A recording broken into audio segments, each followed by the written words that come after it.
আজ একেবারে দেবাংশু ভট্টাচার্য তিনি সরাসরি বলছেন, টুইট করছেন, একজন প্রাক্তন বিচারপতি যিনি বিজেপির আকালের বাজারে তাদের বাঙালি ভদ্রলোক মুখ হতে চেয়েছিলেন, তিনি তার জীবনের প্রথম নির্বাচনেই কেবল কুকথার জন্য শাস্তি পেলেন। বিজেপির কপালটাই নাকি পোড়া। আসলে বিজেপিতে সবাই শুভেন্দু অধিকারী, মুখ খুললেই নর্দমা, কারোর গন্ধ আগে বেরোয়, কারোর একটু পরে। গৌরাঙ্গবাবু দেখুন, অভিজিৎ গঙ্গোপাধ্যায় যে মন্তব্য করেছেন বা করছেন বা করবেন আগামী দিনেও, কী ধরনের মানুষ সেটা আমরা আগে থেকে জানি। অন্যরা বিরোধিতা করতে পারে, কারণ তিনি হচ্ছে একটা সিপিএম এর প্রোডাক্ট। সিপিএম হচ্ছে বাংলার ক্ষেত্রে আপনি কি এখানেও সিপিএম আর বিজেপি আতাতের কথা বলছেন? হ্যাঁ, না, আপাতের কথা বলছি না। আমি একটা জায়গাতে আমি বিজেপি সিপিএম থেকে সিপিএম যারা করতো তারাই বিজেপিতে গেছে, সেটা প্রমাণিত অভিজিৎ গঙ্গোপাধ্যায় এক নাম্বার। সিপিএম কর্মী, তিনি তৃণমূলে জয়েন করলেন এবং শেখ শাহজাহানের মতো মানুষ এখন জেলে। সিপিএম করতেন, শেখ শাহজাহানের মতো 19-এর পরে এসেছিলেন নিজস্ব বাধ্যবাধকতার জন্য, কিন্তু দল কিন্তু টলারেট করেনি তাকে। দল কিন্তু কখনো মানে, এবং ধরিয়েছে তো আমাদের অভিষেক বন্দ্যোপাধ্যায়, তিনি নিজে বলেছেন হাইকোর্টে সিবিআই ইডি নিজস্বভাবে নিজস্ব সিস্টেম এবং হাইলাইট রাখার জন্য, মানুষের কাছে ছড়িয়ে দেওয়ার জন্য গোটা দেশ রাজ্য জুড়ে অনেক দিন ধরে রেখে দিয়েছিলেন অভিষেক বন্দ্যোপাধ্যায় আমাদের দল। আমি বলিনি। দ্বিতীয় কথা হচ্ছে আমাদের দলই ধরিয়েছে।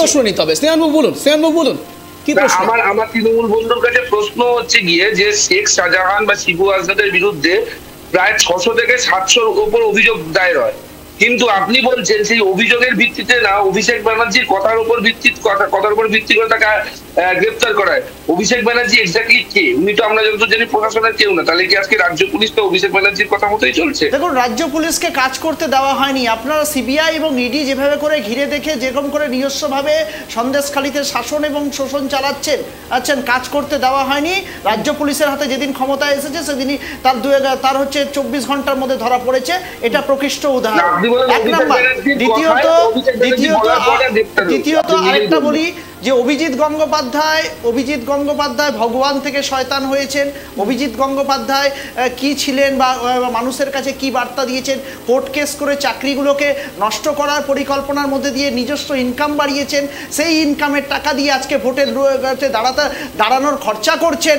সব আমরা আর পিছন দিক থেকে, ব্যাকডোর থেকে, পিছন দিক থেকে বিজেপি সহযোগিতা করছে